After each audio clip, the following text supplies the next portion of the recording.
الحمد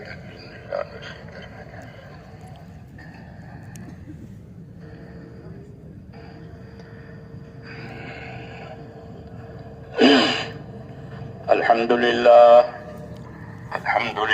نحمده ونستعينه ونستغفره ونؤمن به ونتوكل عليه ونعوذ بالله من شرور أنفسنا ومن سيئات أعمالنا من يهده الله فلا مضل له ومن يضلله فلا هادي له ونشهد أن لا إله إلا الله وحده لا شريك له ونشهد أن سيدنا ومولانا محمدا عبده ورسوله صلى الله تعالى عليه وعلى آله وصحبه وبارك وسلم تسليما كثيرا أما بعد فأعوذ بالله من الشيطان الرجيم بسم الله الرحمن الرحيم ومن أحسن قولا ممن دعا إلى الله وعمل صالحا وقال إنني من المسلمين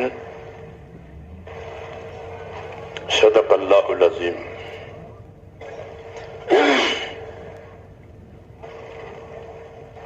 بزرگوں اور پیارے بھائیوں،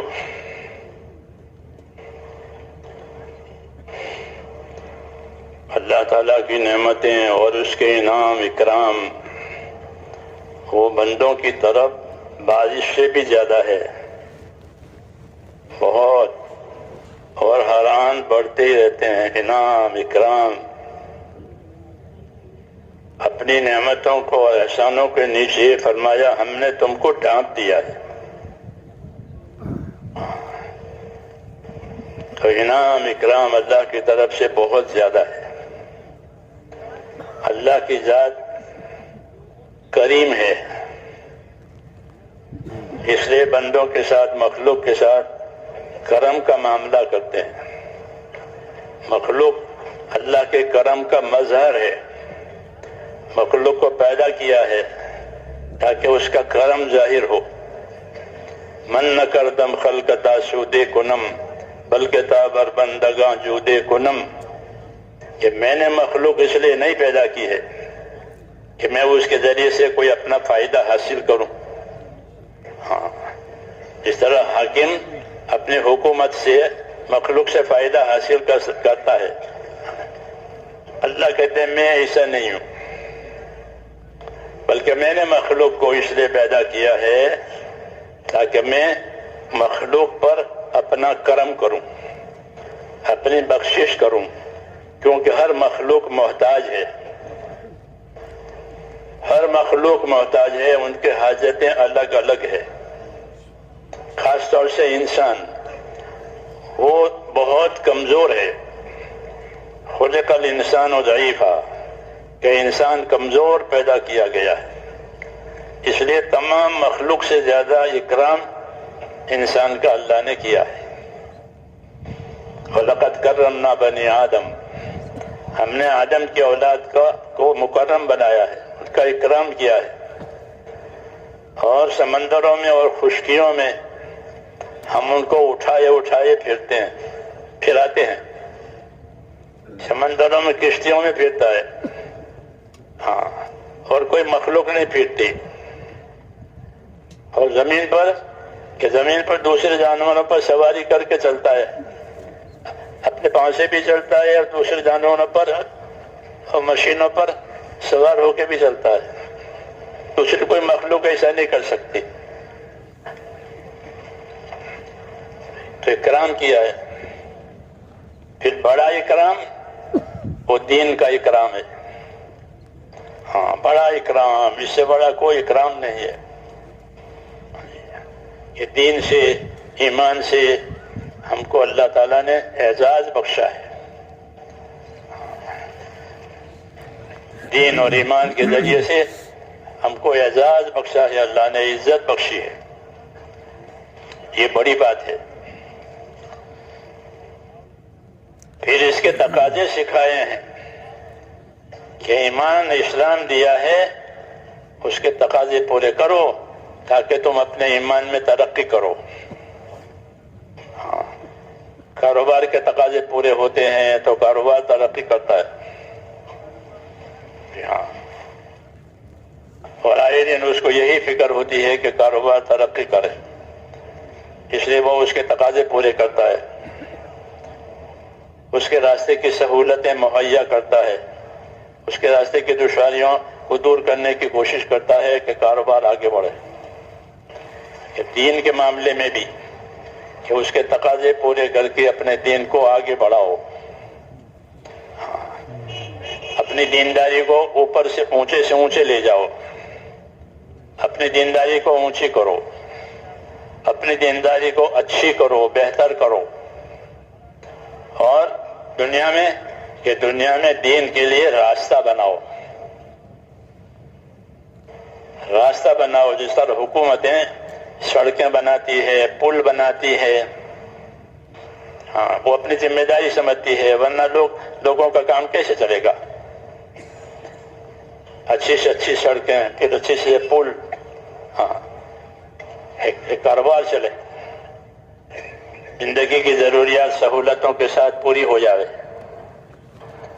ایسے ہی ہمارے ذمے ہے کہ دین کے لیے راستہ بناؤ. حضور صلی اللہ علیہ وسلم نے امت کو حرکت دی ہے. نفر، سفر، یہ نبیوں کی زندگی میں ہوتا ہے. نفر کے معنی سفر کرنا، نکلنا اپنی جگہ سے. تو ان کی زندگیوں میں نفر ہے، سفر ہے، ہجرت ہے. یہ حرکت دی ہے کہ اس کی وجہ سے دین کے راستے بنیں گے، لوگ چلیں گے اس پر. یہ ہمارے ذمے ہے کہ دین کے لیے راستہ بنائیں تاکہ لوگ اس کے اوپر چلیں، لوگوں کے لیے آسانی ہو جائے. صحابہ کرام کو جب کسی ملک میں بھیجتے تھے تو ذمہ داریاں سمجھاتے ہیں. جس طرح آپ حضرات روانگی کی باتیں سمجھاتے ہیں، ایسے ان کو ذمہ داری کی باتیں سمجھاتے تھے، یوں کرنا. اور ایک بات اور فرماتے تھے کہ یسرا ولا تعسرا، بشرا ولا تنفرا. کہ دیکھو، لوگوں سے کام لینا ہے، لوگوں میں کام کرنا ہے، لیکن آسان طریقے سے کرو، اور لوگوں کے حوصلے بڑھا کر کرو. بشارتیں سناؤ.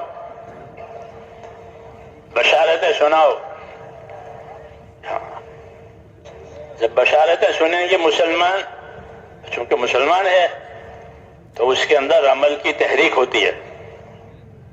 بشارت سننے کی وجہ سے کہ اللہ یہ دیں گے اور تم عمل کرو گے تو یہ ملے گا، تو اندر تحریک ہوتی ہے، تو اس کے لیے عمل آسان ہو جاتا ہے.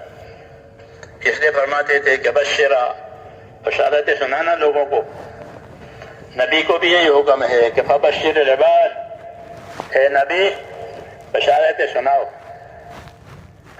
خوشخبریاں سناؤ انعام اکرام کی، تاکہ تحریک ہو جائے دلوں میں، جذبہ پیدا ہو جاوے، حوصلہ بڑھ جاوے اور ذمہ داری پوری ہونا آسان ہو جائے. دنیا ذمہ داریوں کے پورا کرنے کی جگہ ہے، آخرت بدلہ پانے کی جگہ ہے. جو ذمہ داری پوری کرے گا اس کو آخرت کا بدلہ ملے گا، اور دنیا میں ذمہ داریوں کے راستے کی مددیں ملے گی. کیونکہ آدمی اپنی ذمہ داریوں کے پورا کرنے میں مدد کا بھی محتاج ہے، اور ذمہ داری کا بھی ذمہ دار ہے، لیکن اپنی ذمہ داریوں کے پورا ہونے میں وہ مدد کا محتاج ہے. تو کیا مدد بھی کریں گے، ذمہ داریاں اڑی جائے گی تو مدد بھی ہوگی. فرمایا المعونۃ علی قدر المعونہ، کہ اللہ کی مدد اتنی حاصل ہوگی جتنی ذمہ داری پوری کی جائے گی. ذمہ داری نہیں اڑی ہے پھر مدد کا کوئی سوال نہیں پیدا ہوتا. مدد کے آنے کا راستہ ذمہ داریوں کا اوڑھنا ہے، کہ ذمہ داریوں کو اوڑھ لو بس، کہ اس کے بعد مدد ہے. بعض دفعہ ذمہ داریوں کے لینے کے بعد آسانیاں آتی ہے، بعض دفعہ ذمہ داریاں اوڑھنے کے بعد مشکلات بھی آتی ہے. دنیا ہے یہاں اجالا بھی ہوتا ہے، اندھیرا بھی ہوتا ہے، تنگی بھی ہوتی ہے، وسعت بھی ہوتی ہے، تو کبھی ذمہ داریوں کے اٹھانے میں دشواری آتی ہے کہ کوئی بات نہیں، دشواری کے پیچھے آسانی آئے گی. یہ بھی سمجھایا کہ دشواری ہے، دشواری کے پیچھے آسانی آئے گی. دنیا امتحان کی جگہ ہے، اس لیے یہاں دشواری آتی ہے، گرمی، سردی، بارش، الگ الگ. کہ ان حالات میں جو کام کیا جائے گا تو اللہ تعالیٰ کام کا بھی بدلہ دیں گے اور حالات کا بھی بدلہ دیں گے کہ کس حال میں کام کیا تھا، کہ دشواری کے ساتھ کام ہوا ہے، کہ دشواری کا بھی بدلہ دیں گے اور عمل کا بھی بدلہ دیں گے. سردی میں وضو کیا سخت سردی ہے تو سردی کا بھی انعام ملے گا، وضو کا بھی انعام ملے گا، سردی کا بھی انعام ملے گا اور وضو کا بھی انعام ملے گا. کیونکہ یہ دین ہے، دین کا معنی ہی بدلہ. دین عربی کا لفظ ہے دال یہ نون. دین، دین کا کیا ترجمہ ہے؟ دین کا ترجمہ جزا اور بدلہ. اگر بددینی ہے تو برا بدلہ آئے گا، بہترین کی ہے دین میں تو بہتر بدلہ آئے گا، بدلہ ضرور آئے گا. دین کے معنی ہی بدلہ، دانا یا دینوں، بدلہ دینا. دین کے راستے سے حق تعالیٰ شانو ذمہ داری بھی دیں گے، بدلہ بھی دیں گے. بگاڑا ہے دین کو، برا بدلہ آئے گا، برے حالات آئیں گے اور برے نتیجے آئیں گے. بنایا ہے کہ اچھے حالات آئیں گے، اچھا بدلہ ملے گا.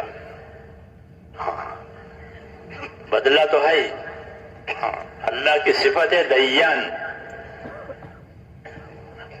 اللہ کی صفت کیا ہے؟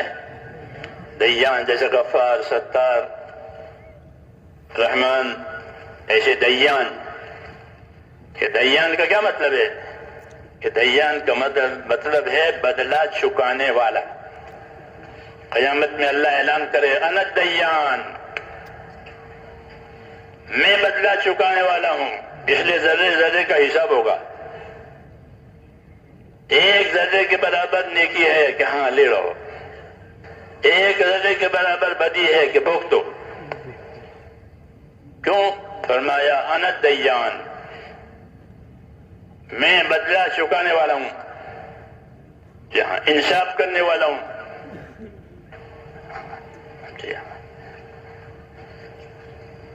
تو اس لیے ذمہ داریوں پر اللہ تعالیٰ کامیابی دیتے ہیں، اور اس میں کبھی تنگی بھی آتی ہے، راحت بھی آتی ہے.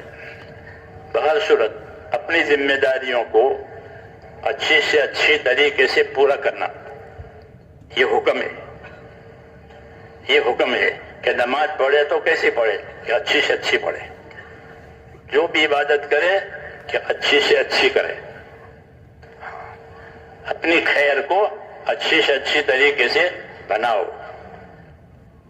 وَأَحْسِنُوا إِنَّ اللَّهَ يُحِبُّ الْمُحْسِنِينَ. اس کا ترجمہ دیکھ لینا. حضرت تھانوی نے لکھا ہے اچھی طرح سے کام کرو، اچھی طرح سے کام کرنے والوں سے اللہ محبت کرتا ہے. اپنے دین میں، اپنے کاموں میں حسن پیدا کرنا، سر سے اتار دینا نہیں ہے یا ٹال دینا نہیں ہے. کہ ٹال دینا کہ وہ ٹل جائے گا اور کچھ نہیں ملے گا. سر سے اتار دیا تو اس کو ہلکا بنا دیا تو ہلکا اترے گا قیامت میں. کیوں کہ اس کو خود ہی ہلکا بنایا ہے. کہ اس کو وزنی بناؤ، وزنی بناؤ، ہلکا نہ بناؤ. کہ ہلکی چیز وہ رہ جاتی ہے. ایک دفعہ ہم امریکہ کے سفر سے واپس آ رہے تھے ہوائی جہاز میں، ساتھی سامان چڑھا رہے تھے. ایک آئٹم چھوٹی تھی تو اس نے کہا اس کو اندر مت دو، یہ چھوٹی ہے. تو پھر کیا کریں کہ اس کو بڑی بناؤ. چھوٹی کو بڑی بناؤ، نہیں تو اتارنے والا اس سے وہ چھوٹی چیز چھوٹ جائے گی۔ بڑے بڑے لوگوں کے سامان ہوتے ہیں کہ چھوٹی کو بڑی کیسے بناویں، تو کہا کسی بڑے کارٹون میں اس کو رکھ دو، تو پھر وہ نظر سے اوجھل نہیں ہوگا بڑا کارٹون، اور تمہاری چھوٹی آئٹم تو اس کی نظر سے اوجھل رہے گی۔ یہ نصیحت کی۔ ارے کہ اپنے تجربے ہوتے ہیں نا، تو ایسے ہی عمل کہ اپنے عمل کو وزنی بناؤ، اس میں خوبی پیدا کرو۔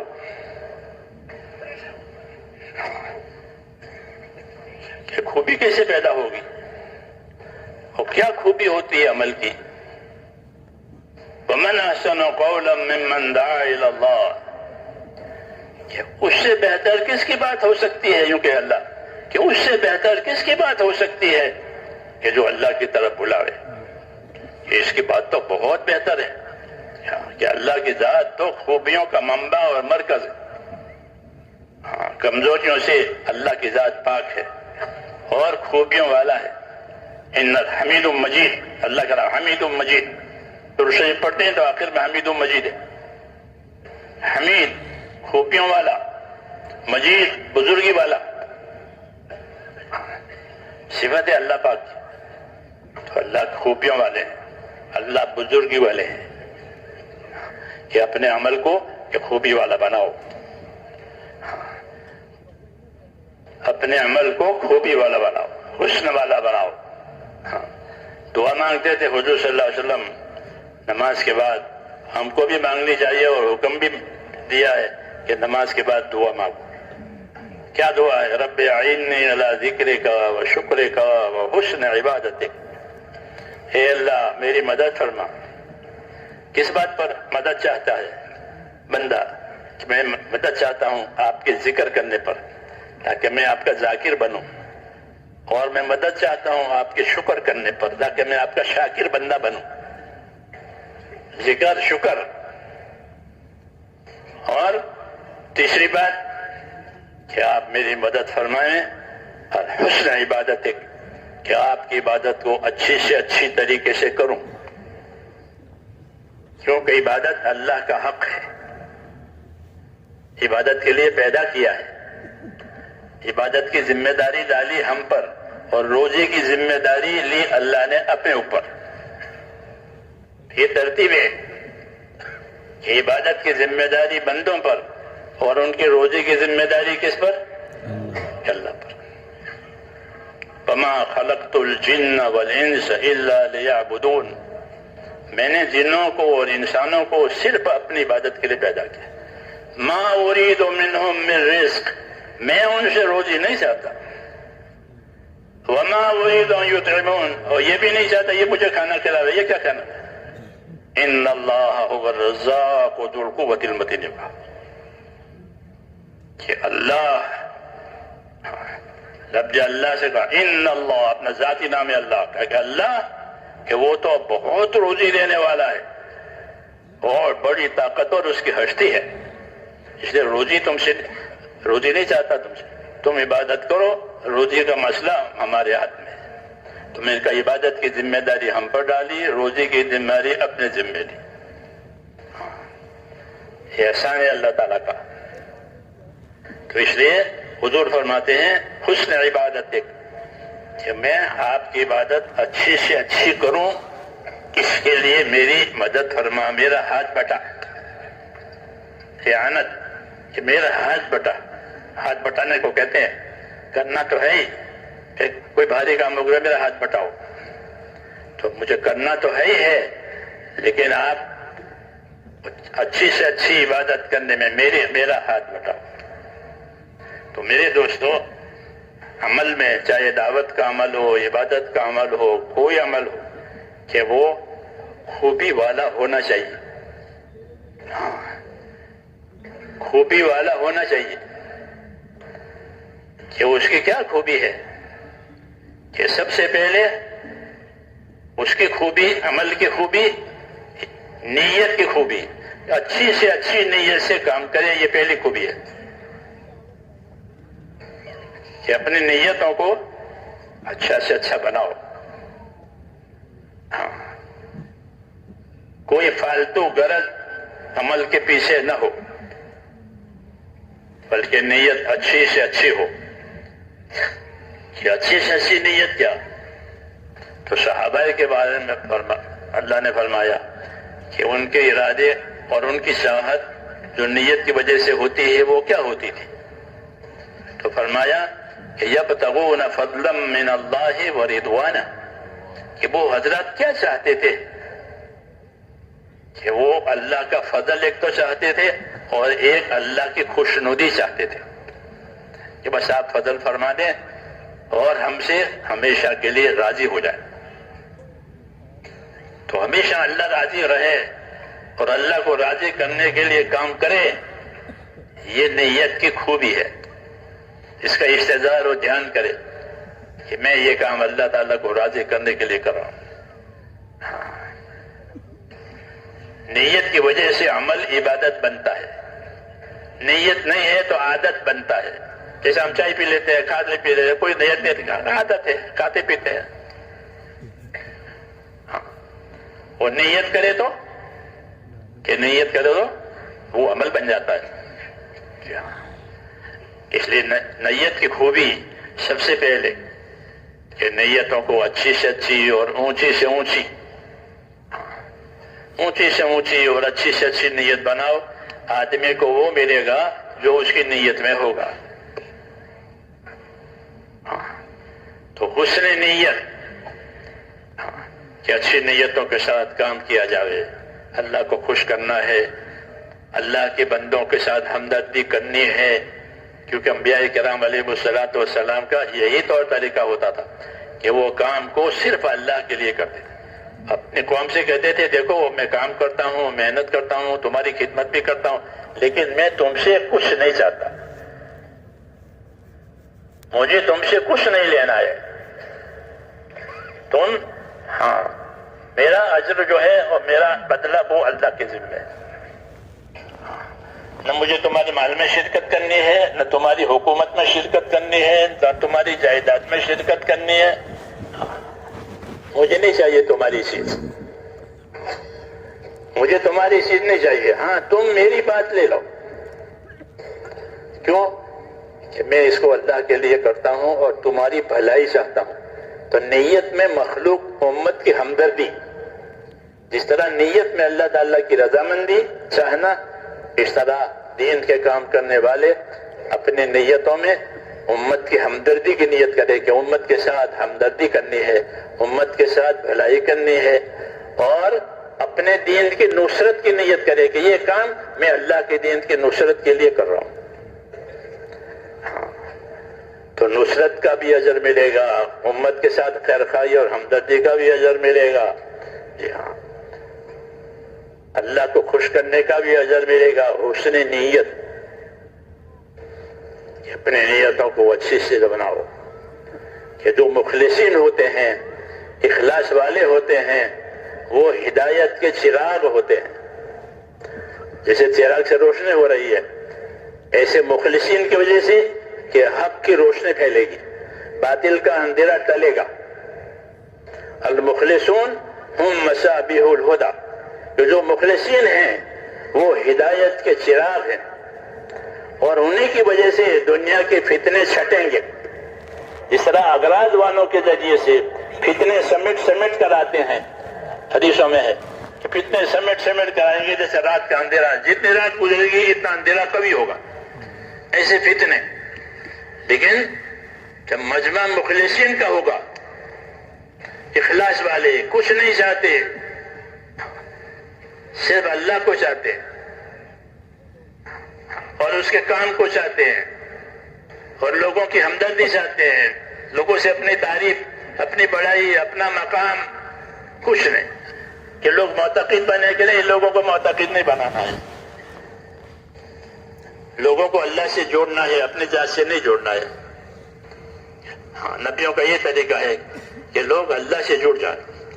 جب لوگ اللہ سے جڑ جاتے ہیں تو اللہ تعالیٰ نبی کو واپس بلا لیتے ہیں کہ کام ہو گیا. ابو بکر رضی اللہ تعالیٰ نماز پڑھا رہے ہیں بیماری میں، اور لوگ آپ کے پیچھے نماز پڑھ رہے ہیں، تقریباً 17 نمازیں پڑھائی بیماری میں. تو امت جو ہے اپنے کام کو لے کر کے اپنے ذمہ دار کے ساتھ جڑ گئی. اللہ نے اپنے نبی کو بلا لیا کہ آپ کا کام ہو گیا. یہ لوگ اللہ کی طرف متوجہ ہو گئے، متوجہ ہونے والے بھی ہو گئے اور متوجہ کرنے والے بھی پیدا ہو گئے. اب آپ آ جائیے، آپ کا کام ہو گیا ہے. کیوں کہ یہ سب مخلص ہیں، لوگوں اپنی ذات سے نہیں جوڑتے ہیں کہ لوگ میرے کمال کا اقرار کریں کہ نہیں. کمال تو اللہ کی ذات میں ہے بس. خیر کہ اللہ کے خزانے میں ہے، اس لیے اللہ سے جڑنا ہے اور لوگوں کو اللہ سے جوڑنا. یہ مخلصین، یہ اخلاص والے جو ہوتے ہیں یہ ہدایت کے چراغ ہیں. ان کے ذریعے سے حق کی روشنی پھیلے گی اور فتنے، ان کے ذریعے سے فتنے ختم ہو جائیں گے. تو حسن نیت کہ اپنے کام میں خوبی پیدا کرنے میں پہلی منزل کہ وہ اپنی نیتوں کو اچھی سے اچھی بناؤ. ہاں، مخلصین کے ساتھ رہو، سچوں کے ساتھ رہو. ہاں، سچوں کے ساتھ، اخلاص والوں کے ساتھ رہنے سے اخلاص ملتا ہے. اخلاص کہاں ملے گا؟ ایک تو اچھی صحبت میں ملے گا، اللہ والوں کی صحبت، اس سے اخلاص ملتا ہے. اس سے اخلاص ملتا ہے. اور دوسرا درجے میں اخلاص ملتا ہے اللہ کی بتائی ہوئی بات میں لگے رہنے سے. بات پر اور کام پر لگے رہے. حضرت جی فرماتے تھے لگے رہو، اخلاص بھی آتا رہے گا. اس طرح ایک پھل آم کا وہ اپنے پیڑ سے لگا رہتا ہے، پہلے چھوٹا ہوتا ہے، پھر دھیرے دھیرے بڑھتا ہے، پھر اس کی سائز پوری ہو جاتی ہے، پھر اس کا رنگ بدلتا ہے، پھر اندر سے اس کا ذائقہ بدلنا شروع ہوتا ہے تو اس کی خوشبو پیدا ہو جاتی ہے، پھر رنگ بدلتا ہے. لوگ سونگ کر خریدتے ہیں کہ اندر سے بھی ٹھیک ہو گیا، باہر سے بھی ٹھیک ہو گیا. کیوں کہ مسلسل درخت کے ساتھ لگا رہا. فرماتے تھے کہ لگے رہو، لگے رہو، اخلاص بھی آتا رہے گا. یہ تربیت کی بات فرمائی ہے. حالات آتے ہیں آدمی کے کام میں لگنے پر، اچھے برے، کبھی بھاری حالات آتے ہیں، کبھی ہلکے حالات آتے ہیں مختلف جگہ سے، لیکن فرمایا لگے رہو. اگر کٹ کر وہ پھل نیچے گر جاتا ہے پھر اس کی کوئی حیثیت نہیں ہوتی. وہ کٹ گیا، نیچے گر گیا، ایسا کوئی آدمی کام سے کٹ گیا کہ اب اس کی کوئی حیثیت نہیں رہے گی.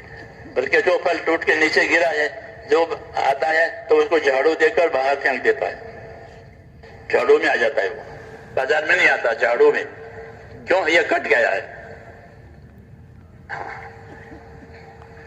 فرماتے تھے کہ لگے رہو، اخلاص بھی آتا رہے گا. جیسے وہ پھل آم کا میں نے کہا کہ وہ لگا رہا ہے تو وہ اپنی ترقی پر جاتا ہے، پھر وہ پک جاتا ہے اور کھانے کے لائق، خریدنے کے لائق، بازار میں لانا کے لائق، ملکوں میں بھیجنے کے لائق. اب یہ وہ کوالٹی ہے جو باہر جائے گی. مال کی ایک قسم باہر جاتی ہے، مال کی ایک قسم اندرون میں رہتی ہے. ہاں، کہ اس کی سطح اونچی ہو گئی، یہ پورے عالم کے لیے مفید ہو گیا یہ پھل. ایسے ہی میرے دوستو انسان کی حالت ہے کہ جب وہ اپنے مقصد زندگی کے ساتھ اخلاص سے ہر حال میں لگا رہے گا پھر اللہ تعالیٰ اسے اوپر لائیں گے، پوری دنیا کے لیے اس کو خیر کا ذریعہ بنائیں گے. طوبى لعبد جعله الله مفتاحا للخير ومغلاقا للشر. خوش نصیب ہے وہ بندہ کہ جس کو اللہ خیر کے پھیلنے کا اور شر کے مٹنے کا ذریعہ بنائے. جیسے نبوت ہوتا ہے نبی کہ نبی کے ذریعے سے خیر آتی ہے، شر ختم. مکہ فتح ہو گیا تو حضور یہ قل جاء الحق وزهق الباطل، حق آ گیا باطل مٹ گیا، باطل کو تو مٹنا ہی مٹنا ہے. نبی خیر کا ذریعہ ہوتا ہے، حق کے پھیلنے کا ذریعہ ہوتا ہے. تو اچھی نیت، اپنی نیتوں کی نگرانی کرے کہ ہاں نیت کہ دل کا رخ کس طرف ہے. اگر دل کا رخ غیر خدا کی طرف ہے تو اخلاص ختم. کہ دل کا رخ غیر خدا کی طرف نہیں، مجھے کوئی دیکھتا ہے، مجھے کوئی کیا کہے گا، مجھے کچھ نہیں، کچھ نہیں. اللہ دیکھتا ہے، اللہ دینے والا ہے، اللہ حساب لینے والا ہے. ہاں تو دل کا رخ اللہ کی طرف ہو جاتا.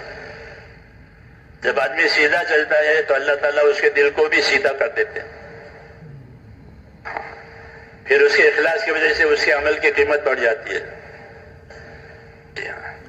تو ایک خوبی اپنے کام میں اخلاص کی ہے کہ اپنی نیتوں کو مخلص. تو نیت کی خوبی، پھر اعمال کی خوبی کہ اعمال اچھے سے اچھے وجود میں آئے. اچھے اعمال، اللہ نے اعمال دیے ہیں ہم کو، اس کے طریقے دیے ہیں. جی ہاں، فرائض بھی ہے، نوافل بھی ہے، جی ہاں واجبات بھی ہے، یہ سب اعمال دیے ہیں. اچھی نیت، اچھے اعمال.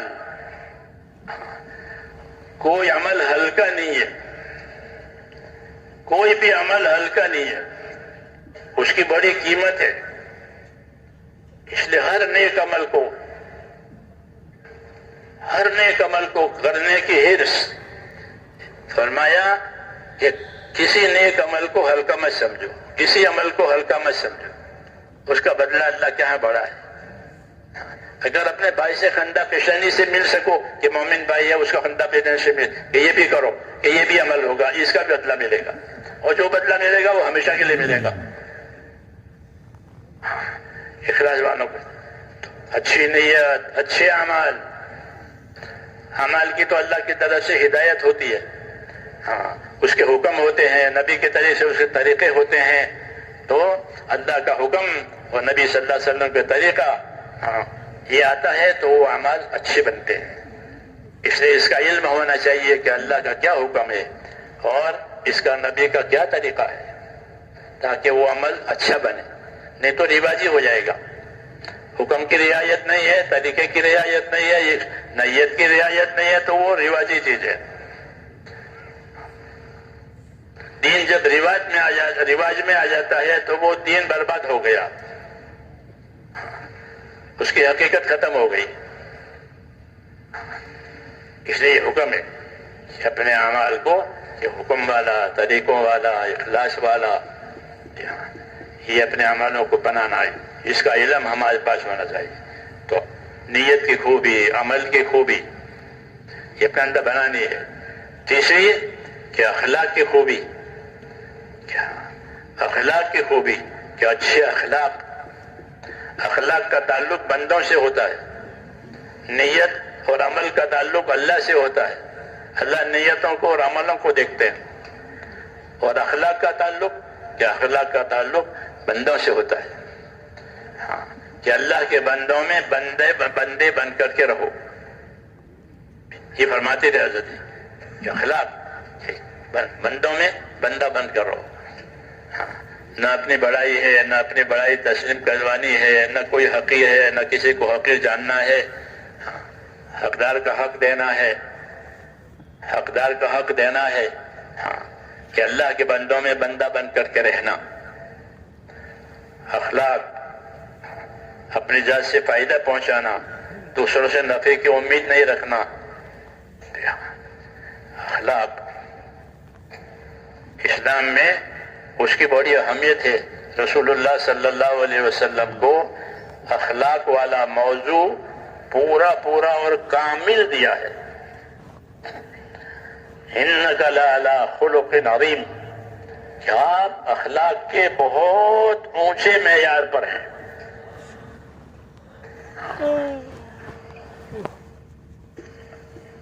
تبلیغ میں مولانا سعید فرماتے تھے کہ تبلیغ میں اخلاق کی مشق ہے کیونکہ ہر قسم کے لوگوں سے ملنا ہوگا، ہر جگہ پر جانا ہوگا، ہر ماحول میں رہنا ہوگا، تو کیسے رہیں گے؟ کہ اخلاق سے، صبر سے، برداشت کے ساتھ، خدمت کے ساتھ، اس کو معاشرت کہتے ہیں کہ دوسروں کے ساتھ کیسا رہنا۔ معاشرت عربی کا لفظ ہے کہ دوسروں کے ساتھ کیسے رہو گے، کہ دوسروں کے ساتھ حسن معاشرت سے رہو گے، اچھی طرح دوسروں کے ساتھ ہمارا برتاؤ ہوگا۔ رسول صلی اللہ علیہ وسلم جس زمانے میں بھیجے گئے تھے، معاشرہ بالکل خراب تھا،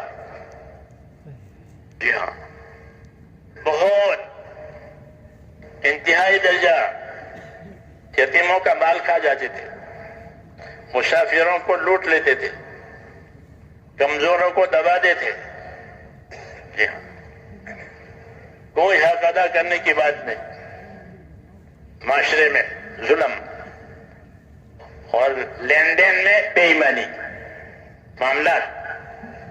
اسلام نے معاشرت کی بنیاد احسان پر رکھی کہ دوسروں کے ساتھ کیسا معاملہ کرو گے کہ احسان کا معاملہ کریں گے۔ ہاں، دوسروں کے ساتھ کے معاملات کیسے ہوں گے کہ معاملات میں ایمانداری ہوگی، معاشرت میں احسان ہوگا، معاملات اور لین دین میں ایمانداری ہوگی۔ یہ دو چیزیں بندوں سے ہوتی ہے، جس کو ہمارا چوتھا نمبر ہے وہ کہ دوسروں کے ساتھ کیسا برتاؤ کرو گے۔ تو ہمیں اللہ نے حکم دیا ہے کہ دوسروں کے ساتھ برتاؤ کرنے میں احسان، انصاف، ان اللہ یامر بالعدل والاحسان، اللہ تمہیں حکم دیتا ہے انصاف کرنے کا، اللہ تمہیں حکم دیتا ہے احسان کرنے کا، کہ اپنی ذات سے احسان کرو۔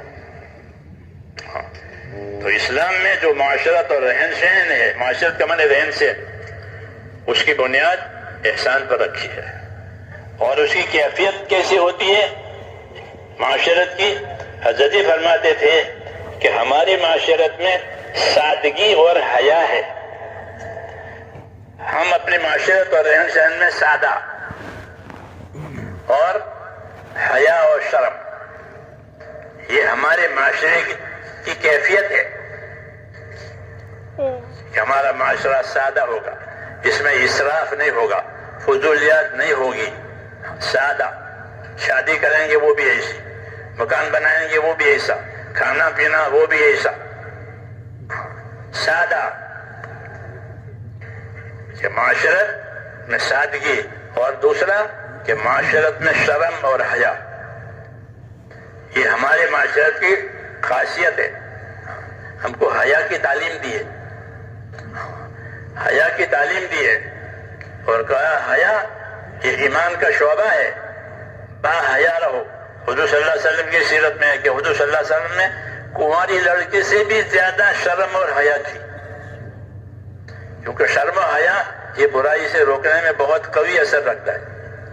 تو ہمارا رہن سہن کہ سادہ، حیا والا، احسان والا، انصاف والا، ہاں جی ہاں، جب یہ معاشرہ بنے گا تو غلط معاشرے والے اس میں آ کر جڑ جائیں گے۔ مدینہ منورہ کی یہی خوبی تھی، ورنہ جاہلیت تو ہر جگہ تھی۔ جب حضور صلی اللہ علیہ وسلم تشریف لائے، آپ نے اپنی دعوت دی، آپ نے اپنی تعلیمات دی، تو لوگوں کی معاشرت بدل گئی، لوگوں کا رہن سہن بدل گیا،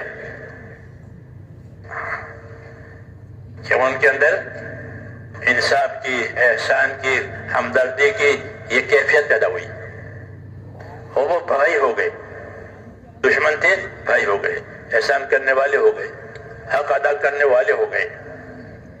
تو جب یہ معاشرہ ہوا تو دوسرے معاشرے میں جو لوگ پریشان ہو رہے تھے، کیونکہ وہاں تو ظلم ہے، بے انصافی ہے، تو کٹ کر کے یہاں آ جاتے تھے۔ الحمدللہ اس دعوت اور تبلیغ کا جو رخ ہے وہ معاشرے والا رخ ہے۔ ہمارے پاس کوئی دولت نہیں ہے، ہمارے پاس کوئی حکومت نہیں ہے، ہمارے پاس کوئی اقتدار نہیں ہے، پھر یہ کام کس بل پر چل رہا ہے؟ کہ یہ معاشرت کے بل پر چل رہا ہے کہ ہم لوگوں کو اپنے بھائی بنا کر کے کام میں لگاتے ہیں۔ گش میں آپ حضرات بات کرتے ہیں، دیکھو بھائی ہم آپ اور بھائی ہیں، ہم نے اپنے کلمہ پڑھا ہے لا الہ الا اللہ، یہ بنیاد اخوت کہ حضور صلی اللہ علیہ وسلم کی محنت سے یہ چیز پیدا ہو گئی۔ حیات الصحابہ کا دوسری جلد جو ہے وہ اس میں یہ چیز ہے کہ لوگوں کو ایک بنا دیا بھائی چارے کے ساتھ، کسی دوسری غرض پر نہیں کہ تمہاری اکثریت ہو جائے گی اور کہ نہیں، بھائی بنو، کونوا عباد اللہ اخوانا، یہ آپ کی آواز ہے، یہ آپ کی دعوت ہے کہ کونوا عباد اللہ اخوانا، اللہ کے تو بندے بنو، ہاں بڑے نہ بنو، بڑے نہ بنو۔ بڑا کون ہے؟ بڑا کون ہے؟ اللہ بڑا ہے، اللہ اکبر۔ زمینوں میں آسمانوں میں بڑائی صرف اللہ کی ذات کے لیے ہے۔ وَلَهُ الْكِبْرِيَاءُ فِي السَّمَاوَاتِ وَالْأَرْضِ، اللہ ہی کے لیے بڑائی ہے آسمانوں میں بھی اور زمینوں میں بھی، اور اللہ ہی معبود ہے آسمانوں میں بھی اور زمینوں میں بھی۔ تو بڑائی یہ تو اللہ کے لیے ہے اور کسی کے لیے نہیں ہے۔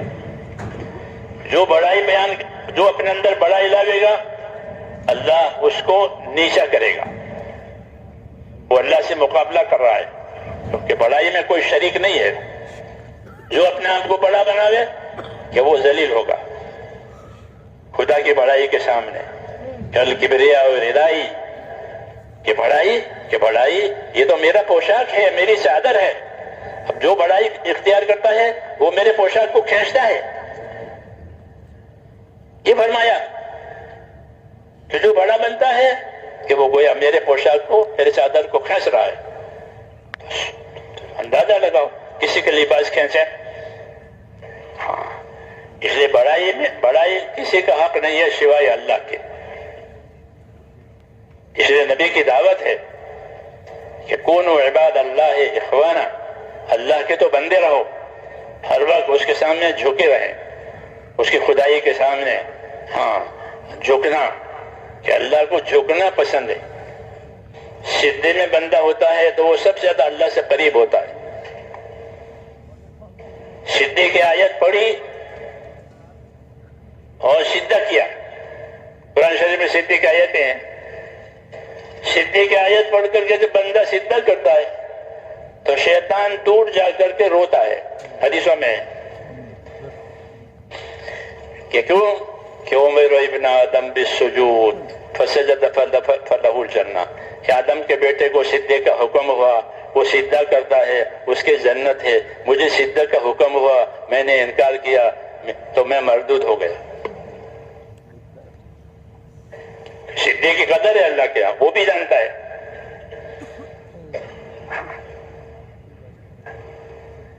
تو اس نے کہا اللہ کے بندے بنو، کیا بنو؟ اللہ کے بندے بنو۔ ہاں، سب سے بڑا شرف انسان کے لیے وہ بندگی کا شرف ہے، دولت کا، حکومت کا یہ شرف نہیں، یہ عارضی ہے۔ سب سے بڑا شرف وہ کیا ہے؟ بندہ بننا، میں اللہ کا بندہ ہوں۔ حضور صلی اللہ علیہ وسلم کو اللہ نے بندے سے خطاب کیا، عبدہ و رسولہ، ہم کہتے ہیں عبدہ و رسولہ، کہ محمد کون ہے؟ کہ محمد اللہ کے بندے ہیں۔ محمد کون ہے؟ کہ وہ اللہ کے بھیجے ہو یا رسول ہے۔ تو بندگی کے ساتھ رسالت ہے، ہاں، اور رسالت بندگی سکھانے کے لیے ہے، بندے بنو۔ اس لیے آپ نے فرمایا اللہ کے بندے بنو۔ یہ بھی بندہ، میں بھی بندہ، کسی کو کوئی بزرگی نہیں ہے، اللہ جانتا ہے کون بڑا ہے۔ ہاں، بندے بن کر کے رہو، یہ معاشرت ہے ہماری، ہاں، کہ ہر ایک کا حق ہے، ہر ایک کا حق ہے۔ اس لیے ہماری معاشرت میں ہم کو احسان کا حکم دیا ہے کہ اپنی ذات سے بھلائی پہنچاؤ، دینی دنیاوی، وَاعْبُدُوا اللَّهَ وَلَا تُشْرِكُوا بِهِ شَيْئًا وبالوالدین احسانا وبذی القربى والیتامی والمساکین. لمبی آیت ہے سورہ نساء کی. پہلا حکم کہ واعبدوا اللہ، ایک اللہ کی عبادت کرو، اس کے ساتھ کسی کو شریک نہ کرو، یہ پہلا حق. پھر ماں باپ کے ساتھ احسان کرو، کیوں کہ معاشرت میں پہلا تعلق انسان کا اپنے ماں باپ سے ہوتا ہے. پیدا کیا ہے، ماں نے اس کو جانا ہے، تو پہلا تعلق ماں باپ سے ہوتا ہے اللہ کے بعد. ٹھیک ہے، ماں باپ کے ساتھ احسان کرو، پھر ماں باپ کے رشتہ داروں کے ساتھ احسان کرو. ذوی القربیٰ رشتہ دار ہے، ایک دادا کی اولاد ہے، ایک نانا کی اولاد ہے، یہ رشتہ دار کہلاتے ہیں کہ ان کے ساتھ احسان کرو. یتیموں کے ساتھ احسان کرو، پڑوسیوں کے ساتھ احسان کرو. جی ہاں، پڑوسی رشتہ داری بھی ہو سکتا ہے کہ چچا کا بیٹا ہے پڑوس میں رہتا ہے تو وہ رشتہ دار بھی ہے پڑوسی بھی ہے. پڑوسی دین میں شریک ہو سکتا ہے، مسلمان ہے پڑوس میں رہتا ہے کہ ہاں وہ بھی پڑوسی ہے. غیر مسلم ہے وہ بھی پڑوس میں رہتا ہے، کیا وہ بھی پڑوسی ہے؟ وہ بھی پڑوسی ہے. ہاں، اسلام میں نہیں ہے، وہ پڑوس میں ہے، تو پڑوسی کی وجہ سے ہماری معاشرت اس کو حق دے گی. کیا دے گی؟ حق دے گی. ابن عمر رضی اللہ عنہ کے پڑوس میں یہودی رہتا تھا، تو جب گھر میں آتے تھے تو پوچھا کرتے تھے کہ پڑوس میں کچھ دیا، پڑوس میں کچھ بھیجا. تو پھر کون پڑوس میں رہتا ہے؟ کوئی بزرگ رہتے ہیں کہ نہیں وہ یہودی ہے، کہ ہوگا یہودی ہمارے پڑوسی ہے. ہم کو اس کے ساتھ اس نے سلوک کا حکم ملا ہے کہ پڑوسی کے ساتھ احسان کرو، پڑوسی کے ساتھ بدسلوکی مت کرو. فرماتے تھے مجھے جبریل نے پڑوسی کے بارے میں اتنی تاکید کی کہ مجھے یہ خیال ہوا شاید پڑوسی کو اس کو مال میں بھی وارث بنا دیں گے، جس طرح بیٹے پوتے مال میں وارث ہوتے ہیں، رشتہ دار ہوتے ہیں. ایسا کتنی تاکید ہوئی. کیوں کہ یہ ہماری معاشرت کا حق ہے کہ ہمارے ساتھ وہ رہ رہا ہے، تو اس کو ہماری طرف سے احسان کا حکم ہے. یہ معاشرت کہلاتی ہے. ہماری معاشرت میں احسان ہے، ہماری معاشرت میں سادگی ہے، ہماری معاشرت میں حیا ہے. اسی کی دعوت ہے، اسی کی تبلیغ ہے کہ با حیا، بے حیا نہیں، با حیا. کہ حیا جو ہے وہ بہت سی برائیوں سے روکنے کا ذریعہ ہوتی ہے. تو بے حیائی کہ بے حیا باش ہر سے کاہی کن، فارسی میں مثل ہے کہ بے حیا باش ہر سے کاہی کن. بے شرم ہو جا پھر جو چاہو کرو، کوئی بندھن نہیں، کوئی بندھن نہیں. تو حضرت فرماتے تھے ہماری معاشرت میں سادگی ہے، سادگی ہے، کیونکہ سادگی سنت سے قریب ہوتی ہے، فیشن سنت سے دور ہوتی ہے. سادگی سنت سے قریب ہوتی ہے اور فیشن اور زینت وہ سنت سے دور ہوتی ہے. تو ہماری معاشرت میں فرمایا سادگی اور حیا ہے. اور ہماری معاشرت میں کہ ہماری معاشرت میں احسان انصاف ہے. جو اپنے لیے پسند کریں گے وہ دوسروں کے لیے پسند کریں گے. اسلام معاشرت کسی ان کی طرف سے کوئی ایذا آئی ہے کہ صبر کریں گے، لڑیں گے نہیں، لڑیں گے نہیں، صبر کریں گے تاکہ معاشرت ہماری خراب نہ ہو جائے. صبر کرنے کا حکم ہے. ہاں، کہ صبر کرو، برداشت کر لو، نصیحت کر لو، ہاں، برائی کو بھلائی سے دور کر لو، وغیرہ وغیرہ باتیں آپ حضرات جانتے ہیں. یہ ہے کہ اس سے ایک معاشرہ تیار ہوگا، لوگ بھائی ہو جائیں گے. بھائی بنا کر اپنی بات رکھو. ہاں، یہ کام جو ہمارا پھیلا ہے وہ کسی اقتدار سے، کسی حکومت کی طاقت سے، کسی فنڈ سے، کسی مال سے، کسی وقف سے نہیں پھیلا.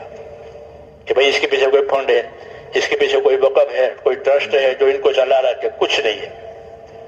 الحمدللہ یہ بات لوگوں نے بہت کھوج لگا کر کے کی ہے، آخر تو معلوم ہوا کہ کچھ نہیں ہے، یہ اپنے مال جان سے چلتے ہیں، ان کو کوئی طاقت نہیں چلا رہی ہے، اور پھر ان کے ذریعے سے بھلائی پھیل رہی ہے۔ جیلوں میں جماعتیں جاتی، جیل میں، کیونکہ جیل میں تو گنہگار لوگ ہی ہوتے ہیں، تو جیل میں کام ہوتا ہے، جیل میں قیدی نمازی بن جاتے ہیں، دین سیکھتے ہیں، رمضان آتا ہے تو روزے بھی رکھتے ہیں، تراویح بھی پڑھتے ہیں، ہاں اچھی کارگزاریت، اور وہ بھی پسند کرتے ہیں، حالانکہ وہ جیل کے سالے افسران جو ہے وہ تو سب سارے کے سارے غیر ہیں، لیکن بھائی جو چیز اچھی ہوتی ہے وہ تو سب کو اچھی لگتی ہے، انسان تو ہیں ہی وہ۔ جیل میں یہ معاشرہ تیار ہوتا ہے، نمازیں پڑھتے ہیں، دین سیکھتے ہیں، رمضان آتا ہے تو روزے رکھتے ہیں، تراویح پڑھتے ہیں، تو ان کو یہ معاشرہ اچھا لگتا ہے۔ تو ایک جگہ ساتھی کام کر رہے تھے تو وہ جیل کے افسر کہنے لگے کہ رمضان میں بہت سکون ہوتا ہے، جب آپ لوگ روزے رکھتے ہو تو وہ مہینہ بہت سکون کا، نہیں تو یہ لڑتے ہیں قیدی، رمضان میں سکون ہوتا ہے۔ تو کہنے لگا سارا سال رمضان بناؤ، وہ اکثر یہ کہہ رہے کہ سارا سال رمضان بناؤ۔ تو یہ بات دراصل حضور صلی اللہ علیہ وسلم کی بات ہے۔ حضور نے فرمایا، فضائل رمضان میں پڑھا ہوگا، کہ میری امت کو حقیقت معلوم ہو جائے کہ رمضان کیا چیز ہے تو میری امت تمنا کرے گی کہ سارا سال رمضان رہے۔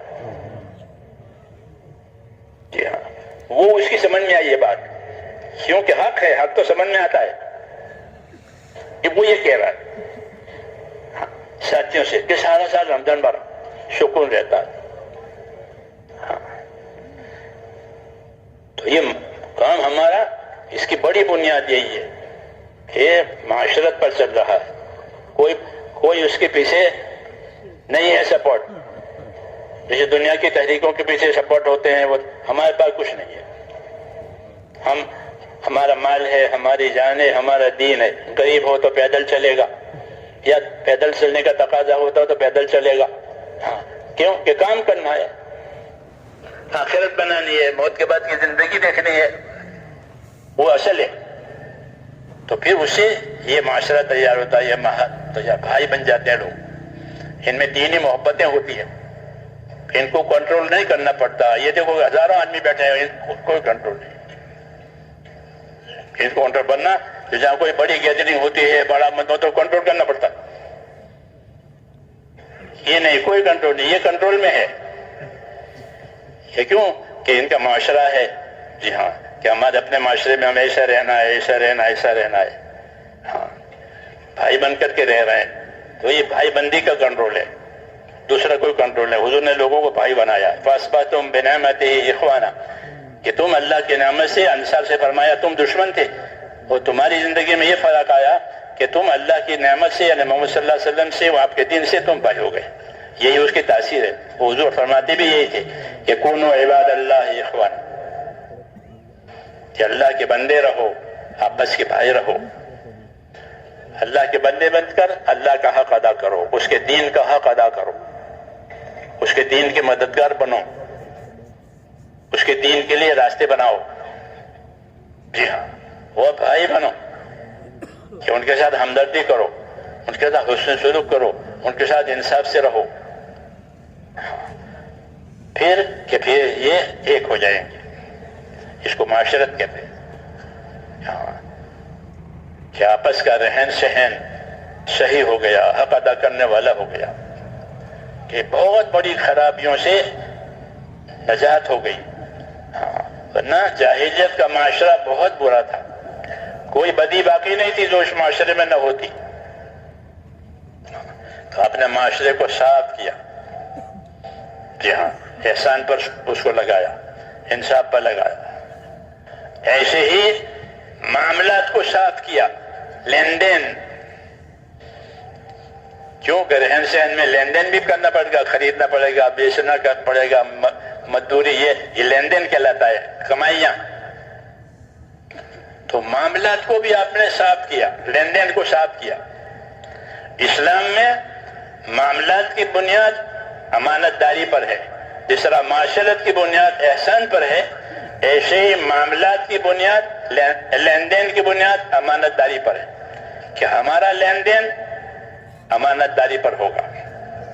ہاں، کسی کی ایک پائی بھی ہم کھوٹی نہیں کر سکتے.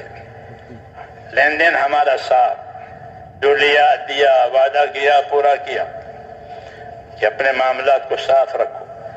معاملات کا دین آخر میں آتا ہے. اچھی محنت ہو جاتی ہے تو پھر لوگوں میں کمائیوں والا دین آتا ہے. پہلے عبادت والا دین آتا ہے.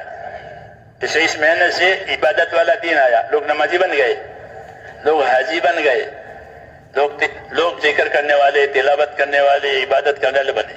حضرت فرماتے تھے ہماری محنت صحیح طریقے پہ چلی تو سب سے پہلے عبادت کا دین زندہ ہوگا. سب سے پہلے عبادت کا دین زندہ ہوگا. چنانچہ حج کثرت سے لوگ حج کرتے ہیں، کثرت سے عمرہ کرتے ہیں، روزے رکھتے ہیں، خیرات کرتے ہیں، نمازیں پڑھتے ہیں، ذکر کرتے ہیں. تو عبادت کا دین آیا. جب عبادت کا نہیں صحیح ہو جائے گا تو پھر اس کی تاثیر سے پھر لین دین صحیح ہوگا. لین دین کا دین مشکل ہے، اس لیے اس میں ایمان کی طاقت چاہیے. حرام سے بچنے کے لیے ایمان کی طاقت کام کرتی ہے.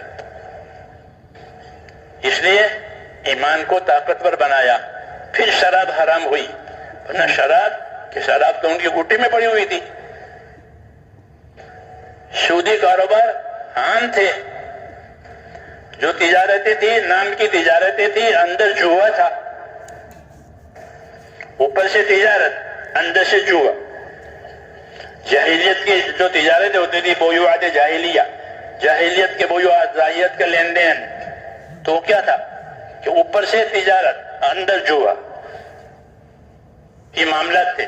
اندھا حضور صلی اللہ علیہ وسلم نے اس کو صاف کر دیا کہ معاملات میں امانت داری ہوگی، امانت داری سے رہو. ہاں، مال کا عیب نہیں چھپایا جائے گا، جس کا حق ہے اب اس کو ادا کیا جائے گا. اس لیے ایمان کو طاقت دی. جب ایمان میں طاقت آئی پھر سود حرام ہو گیا. آخر میں حرام ہوا ہے. وہ اپنے گھر سے شروع کیا. عباس ابن عبد المطلب کا سود، عباس ابن عبد المطلب چاچا، ان کے سودی کاروبار تھا. بہت لوگوں کے ذمے ان کا سودی قرضہ تھا. سود کی حرمت آئی تو حضور صلی اللہ علیہ وسلم نے اپنے گھر سے شروع کیا کہ عباس ابن مطلب کا جتنا سود ہے وہ ختم. جو اصل مال ہے وہ ملے گا، سود نہیں ملے گا. تو اپنے گھر سے ختم کرایا. کیوں؟ اب ایمان میں طاقت آ گئی تو لین دین میں صفائی آ گئی. ہاں، تجارتوں میں صفائی آ گئی. ایک مرتبہ اناج کی منڈی، اناج کے بازار میں سے گزر ہوا، گیہوں کے ڈھیر لگے ہوئے تھے. آپ نے اندر ہاتھ ڈالا تو اندر سے گیہوں بھیگے ہوئے نکلے، اوپر سوکھے ہوئے، اندر بھیگے ہوئے.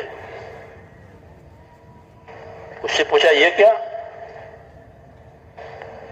اگر کوئی پورا ڈھیر خریدے تو اوپر تو سوکھا ہے، نیچے تو بھیگا ہوا ہے. تو اس نے کہا یا رسول اللہ، رات میں بوندیں ہو گئی، رات میں بوندیں ہو گئی تو پانی پڑ گیا. یہ ہوا ہے. تو اس کو آپ نے فرمایا کہ دیکھو دھوکہ نہیں ہونا چاہیے کہ اوپر سوکھا نیچے گیلا. ایسا اگر کوئی کرے اور دھوکہ دے تو دھوکہ دینے والا ہم میں نہیں ہے. اب نکال دیا. من غشنا فلیس منا. جو ہم کو دھوکہ دے، ہمارے آدمیوں کو دھوکہ دے، ہمارے خریداروں کو، وہ ہم میں نہیں ہے، کہ ہم دھوکہ باز نہیں ہیں۔ تو معاملات کی بنیاد امانت داری پر یہ سکھایا ہے۔ چوتھا نمبر ہمارا ہے معاشرت کی بنیاد احسان پر، معاملات کی بنیاد امانت داری پر۔ ہاں، اس لیے فرمایا سچا اور ایماندار تاجر کل نبیوں کے ساتھ ہوگا۔ سچا اور ایماندار تاجر عرش الہی کے سائے میں ہوگا۔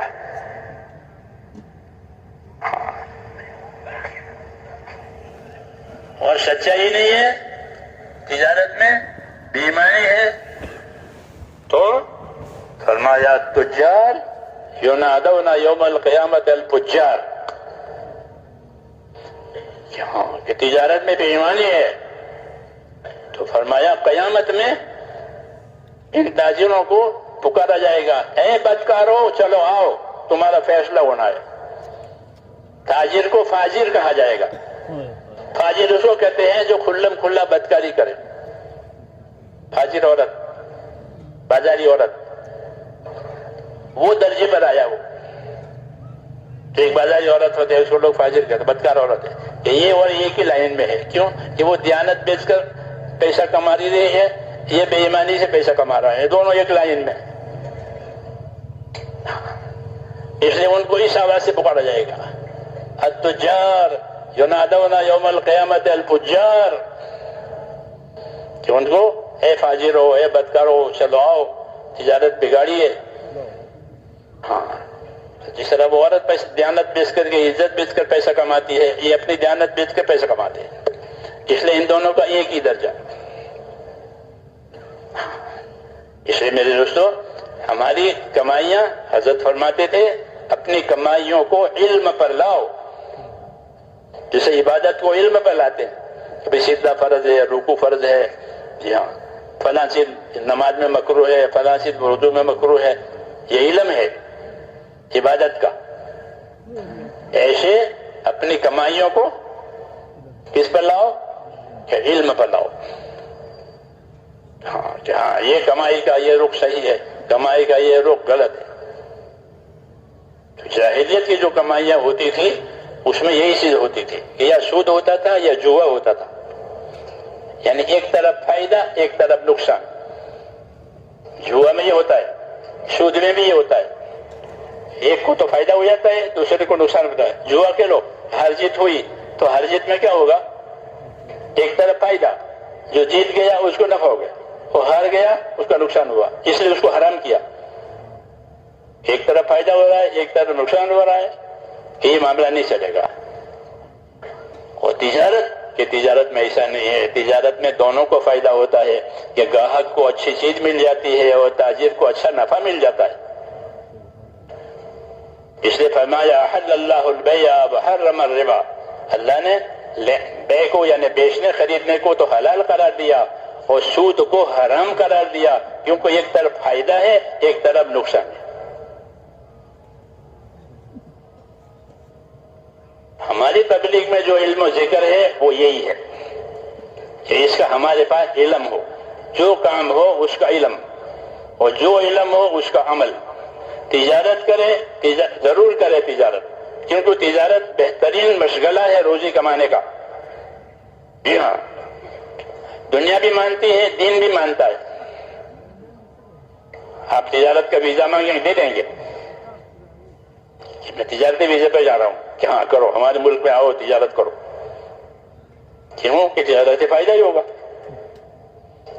بین الاقوامی تجارتیں، جی ہاں، تو تجارت ہے، نفع کی چیز ہے، اور دونوں کو نفع ملتا ہے، خریداروں کو بھی بیچنے والوں کو بھی۔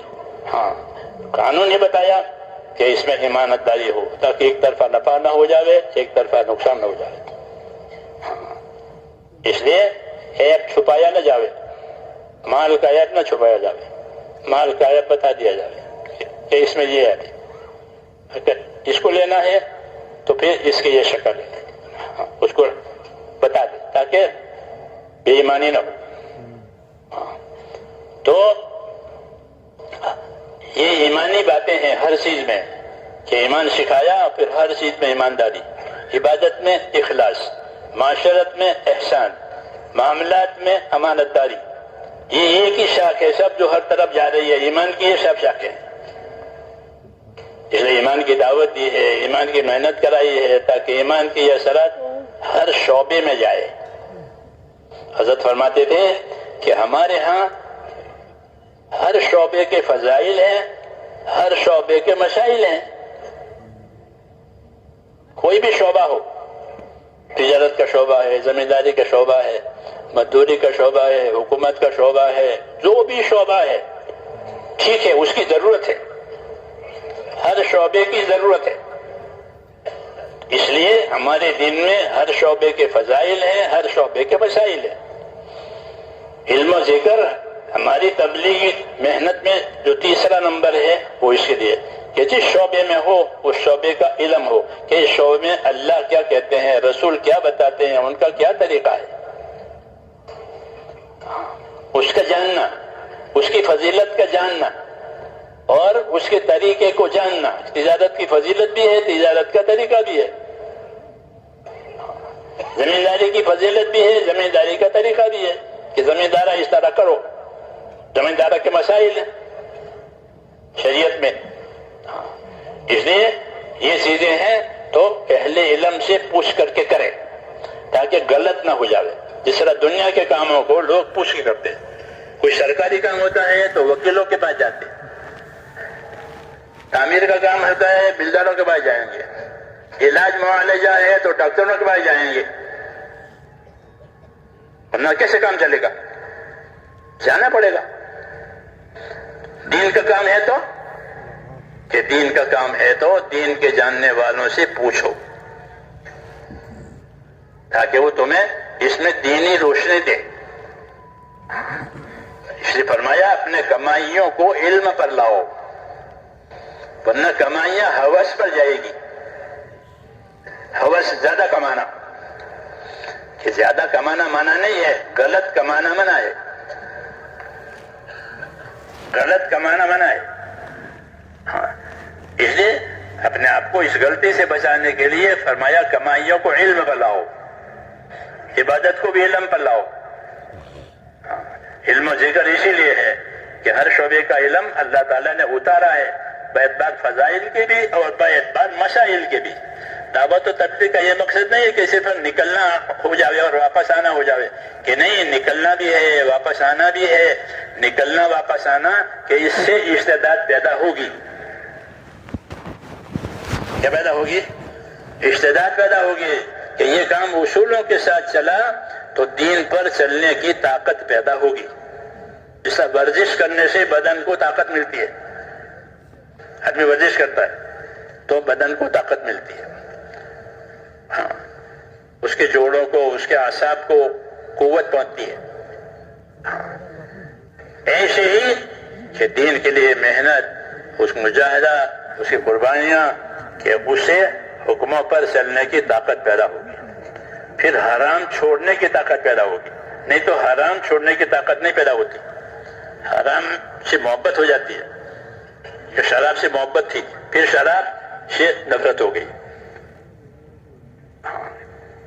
پھر شراب کو گرا دیا، پھینک دیا، اور جتنی برائیاں تھی وہ زندگی میں سے نکل گئی کہ اسے بچنے کی طاقت پیدا ہو گئی.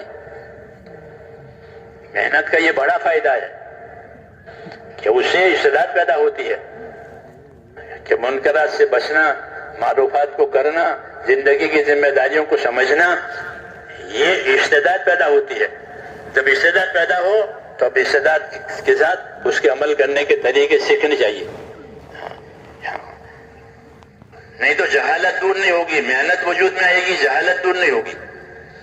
جہالت تو علم سے دور ہوگی اور غفلت ذکر سے دور ہوگی.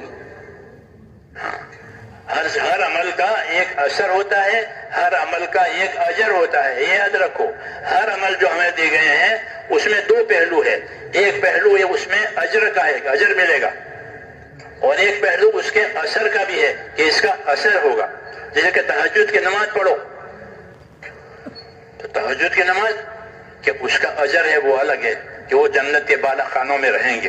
جو رات کو اٹھتے تھے اپنے آرام کو قربان کر کے، یہ تو اس کا اجر ہے۔ اور تہجد کا اثر کیا ہے کہ تہجد کا اثر یہ ہے کہ تہجد کی نماز گناہوں سے روکتی ہے اور بدن میں تندرستی لاتی ہے۔ یہ اس کا اثر ہے کہ تہجد پڑھا کرو، کہ تہجد کی نماز میں گناہوں سے روک ہے اور بدن کی صحت و تندرستی ہے۔ جیسے صدقہ دیا کرو کہ صدقہ کرنے سے کہ اللہ کا غضب ٹھنڈا ہوگا، گناہ معاف ہوں گے اور بلا بیماری دور ہوگی، یہ اثر بتایا، وہ اجر بتایا۔ تو دونوں چیزیں ہوتی ہے، اس کا اثر، اس کا اجر۔ جی ہاں، اس لیے میرے دوستو حضرت فرماتے تھے کہ ہر کام میں ہمارے ہاں ہر شعبے کے فضائل ہیں، ہر شعبے کے مشائل ہیں۔ جب اس کے فضائل جانیں گے تو اس کا اثر معلوم ہوگا، اس کا اجر معلوم ہوگا، اور جب اس کے مسائل سیکھیں گے تو اس کا طریقہ معلوم ہوگا۔ بس سیدھا اس طریقے سے کرنا ہے، رکوع اس طریقے سے کرنا ہے، قاعدے میں اس طرح بیٹھنا ہے، تجارت اس طریقے کرنی ہے، وہ طریقہ نہیں ہوگا تو وہ عمل غلط ہوگا، پھر غلط پر فضیلت نہیں ملے گی، غلط عمل پر فضیلت نہیں ملے گی۔ جیسے وحیدوں کی حدیثیں آپ پڑھتے ہیں کہ نماز غلط پڑھی ہے کہ اس کے منہ پر ماری جائے گی، حرام مال سے حج کیا ہے تو یہ لبیک کہے گا، وہاں جواب ہے کہ لا لبیک، تیری لبیک نہیں چاہیے۔ یہ دونوں باتیں ہیں، جی ہاں، یہ دونوں باتیں ہیں۔ کیوں؟ تاکہ دودھ کا دودھ، پانی کا پانی الگ ہو جائے کہ یہ صحیح ہے، یہ غلط ہے۔ علم و ذکر کہ وہ اس لیے ہے کہ اس کا صحیح علم کہ حضور صلی اللہ علیہ وسلم کو علم و ایمان دے کر بھیجا ہے۔ آپ نے دنیا کو ایمان سکھایا ہے، لوگوں لا الہ الا اللہ والے بن جاؤ، کامیاب بن جاؤ گے، ایمان۔ پھر ایمان کا کیا تقاضا ہے کہ ایمان کا تقاضا اطاعت کرنا۔ اللہ پر ایمان لانے کا کیا مطلب ہے کہ اللہ کی اطاعت کریں گے، تو پھر اطاعت کرنی ہے تو اطاعت کا علم سیکھو تاکہ تمہیں اطاعت کی اونچ نیچ معلوم ہو جائے کہ کہاں اطاعت کرنی ہے، کہاں نہیں کرنی ہے۔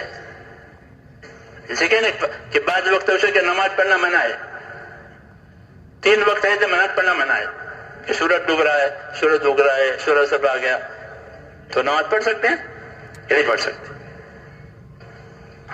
یہ نماز پڑھنے کا وقت نہیں ہے، اس سے بچ کر نماز پڑھو۔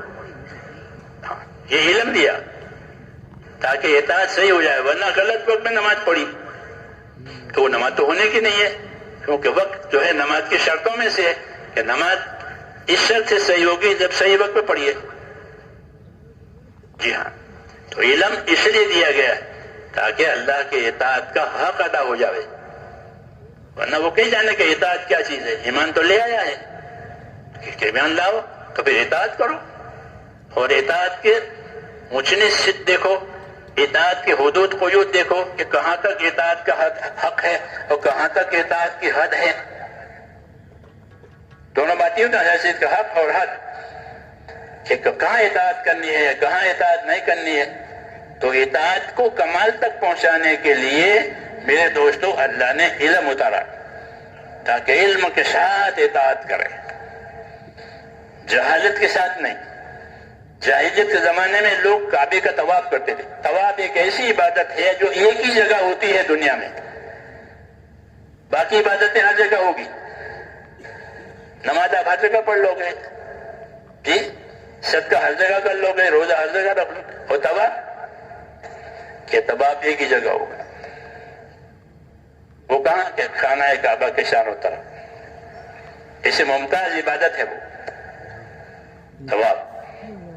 وَلْيَطَّوِفُوا بِالْبَيْتِ الْعَتِيقِ، یہ عتیق، یہ پرانا مکان ہے، ابراہیم علیہ السلام آدم علیہ السلام نے یہ چلا آ رہا ہے، اس کا طواف کرو، یہ حکم ہے۔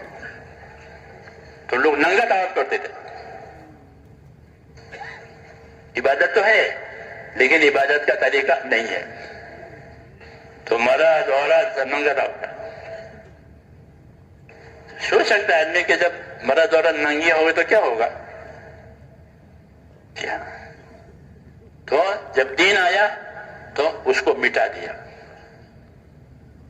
تو کعبہ کی چابی حضور صلی اللہ علیہ وسلم کے ہاتھ میں آئی فتح مکہ کے بعد، تو اگلے سال 9ویں ہجری میں ابو بکر رضی اللہ عنہ کو بھیجا حج کے لیے، اور کچھ اعلانات بھی کرنے تھے۔ اس میں ایک اعلان یہ تھا کہ خلاص آج کے بعد کوئی کعبے کا طواف ننگا نہیں کرے گا، ورنہ ننگا طواف کرتے تھے۔ تو ہے تو عبادت لیکن طریقہ غلط ہے، اس لیے اس کو بند کیا، کیونکہ یہ اطاعت نہیں ہے، یہ تو گناہ ہے۔ ہاں کہ ننگا رہنا، کہ ننگا لباس ہر حال میں فرض ہے، نماز پڑھے تو بھی لباس، نماز نہ پڑھے تو بھی لباس۔ ایک لباس ایسی چیز ہے کہ اس کی فرضیت، اس کا لازم ہونا ہر جگہ ہے، ننگا رہنا حرام ہے۔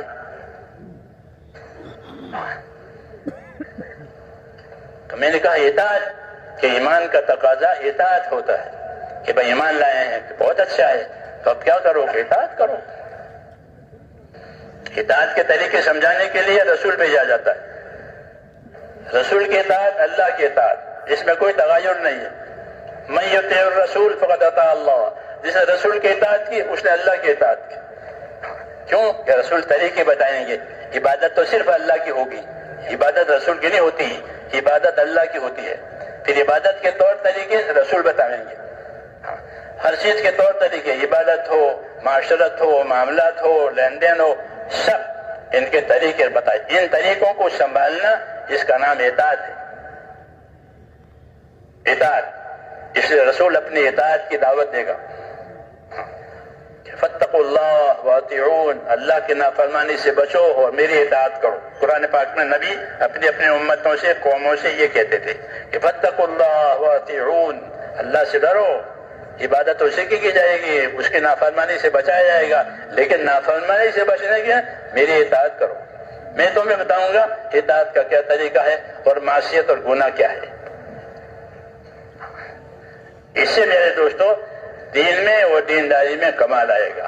حضور صلی اللہ علیہ وسلم نے جو دین دیا ہے ہم کو، وہ کامل دیا ہے، پورا پورا، ہر بات کے طریقے، اس کے حکم، ہاں، اور پھر اس کی تعلیم، پھر اس کی دعوت، کہ دعوت دو۔ کہ دعوت کی کیا غرض ہے؟ کہ دعوت کی غرض یہ ہوتی ہے کہ دعوت کی محنت سے دلوں میں طلب آئے گی۔ کہ دعوت ہے اس لیے کہ اس سے دلوں میں طلب آئے گی۔ وہ دعوت میں فضائل چلتے ہیں، فضائل، وعدے وعید ہیں کہ اس سے اندر حرکت ہوتی ہے، عمل میں فضیلت سنی تو حرکت ہوگی، وعید سنی تو ڈر ہوگا، یہ سنا جاتا ہے۔ اسی قسم کی باتیں ہوتی ہے تو اندر تحریک ہوتی ہے کرنے کی چیزوں کی اور نہ کرنے کی چیزوں کی۔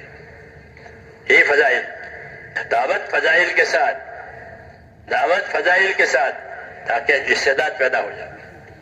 فرمایا اپنے ماں باپ کے ساتھ اچھا سلوک کرو گے، تمہاری اولاد تمہارے ساتھ اچھا سلوک کرو گی۔ یہ فضیلت کہ ماں باپ کے ساتھ اچھا سلوک کرو۔ اگر ماں باپ کے ساتھ تمہارا سلوک اچھا رہا تو تمہاری اولاد تمہارے ساتھ اچھا سلوک کرے گی۔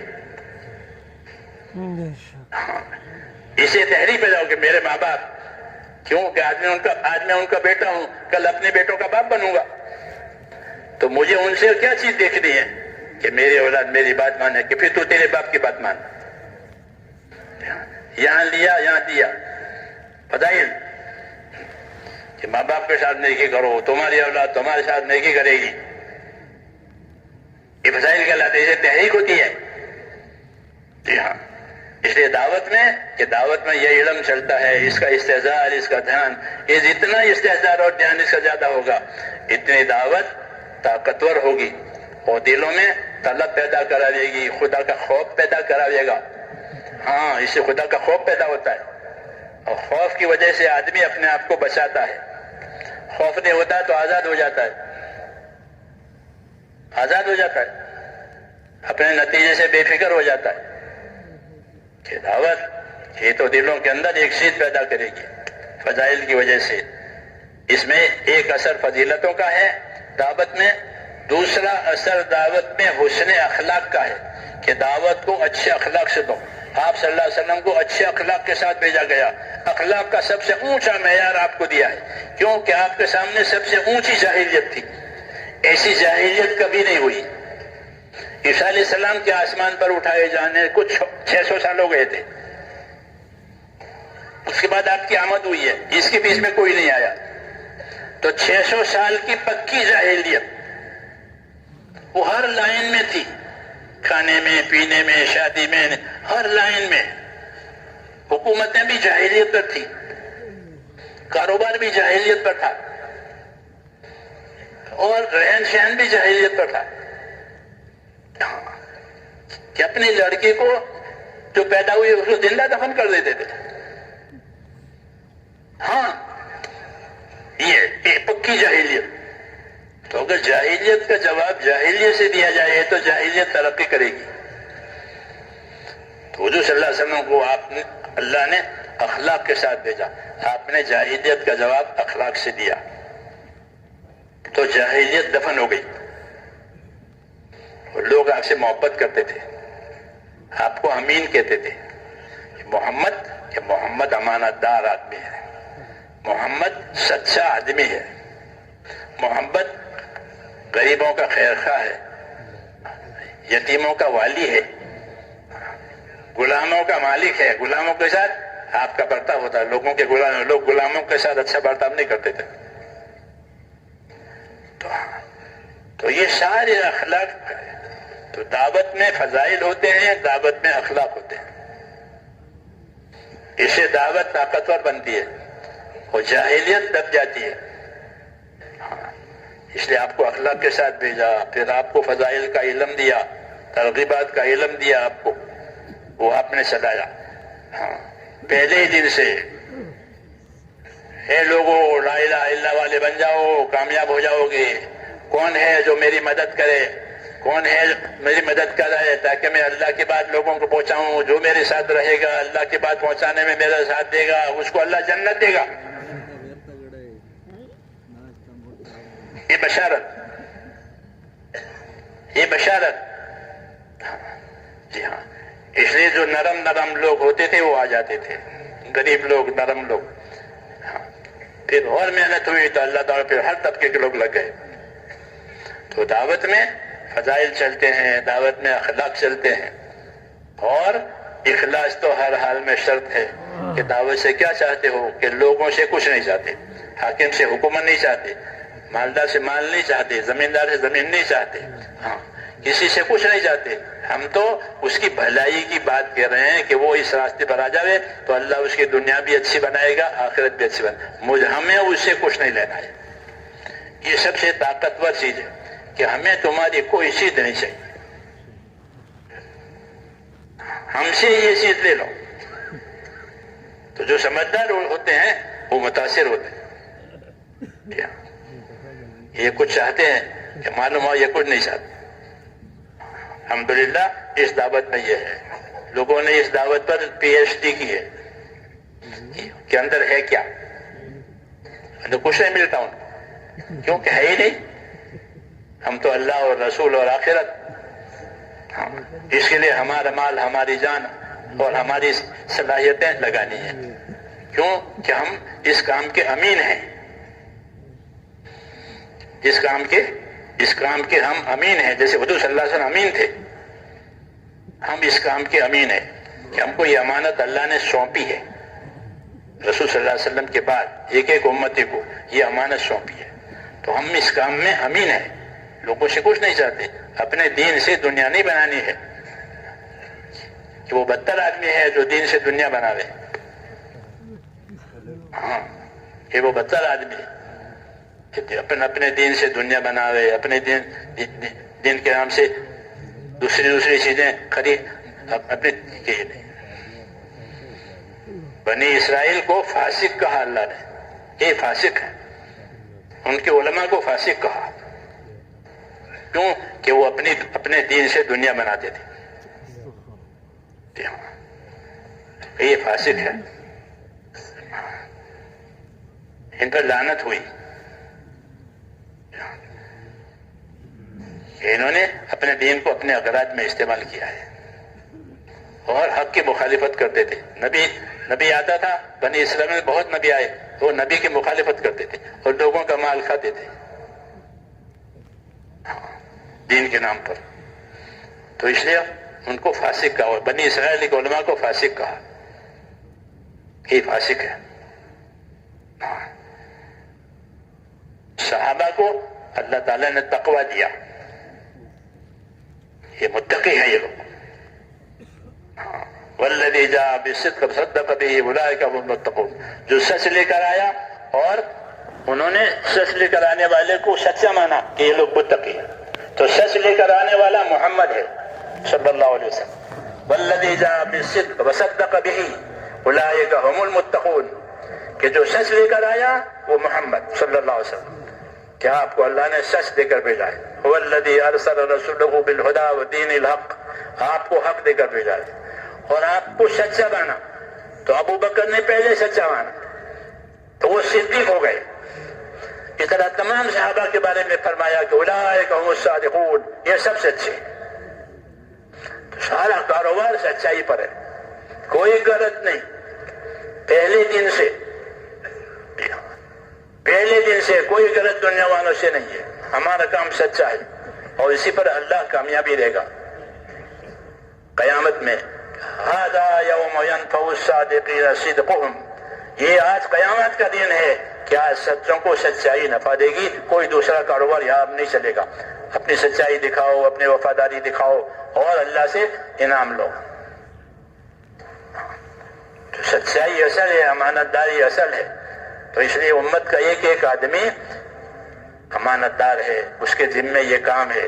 وہ سچائی سے، امانت داری سے اس کو کرے، اس کو سیکھے اور اس کو اپنے اوپر حق سمجھے کہ اللہ نے مجھے یہ نعمت دی ہے. ہاں، اس لیے اپنے جان مال اس کے لیے پیش کرے. ہاں، کہ جان مال، مسلمان کی جان مال اسی کے لیے دی ہے، اپنے دین کی نصرت کے لیے، اپنے دین کی سرحد کے لیے.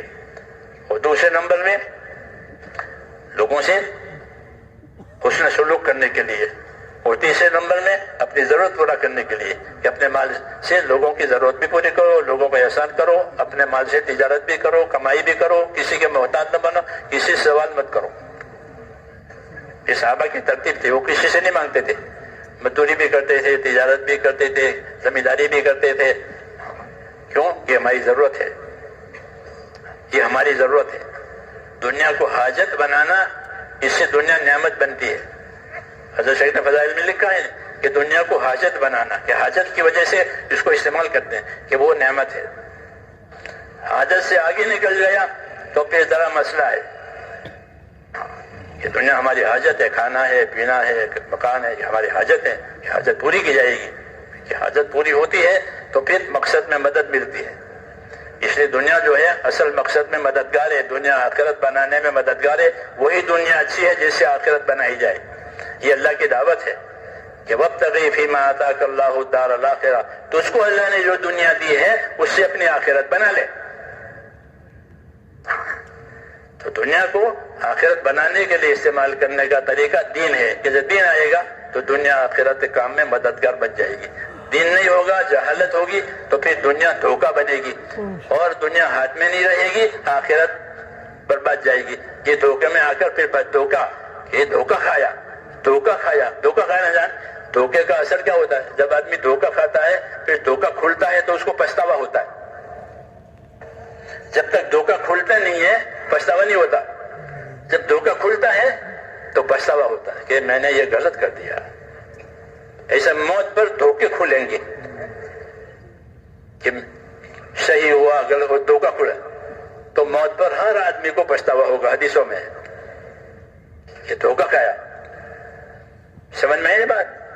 دھوکہ کہ کیا کرنا تھا کیا کر دیا. ایک مرتبہ میرے ساتھ یہ ہوا، نظام الدین میں تھا تو ایک ہمارے قریب میں مسجد ہے، قریش مسجد. کبھی کبھی وہاں نماز پڑھنے کے لیے چلا جاتا تھا. کیونکہ مؤذن تھا تو ہمارے پرانے بزرگ تھے، ان کے بیٹے ہیں، وہ اذان دیتے ہیں تو میں کبھی کبھی ان کے ساتھ سلوک کرتا تھا. چائے پانی کے پیسے ان کو جاتا 10 روپے 20 روپے. ہمارے یہاں اس وقت 20 کا نوٹ بھی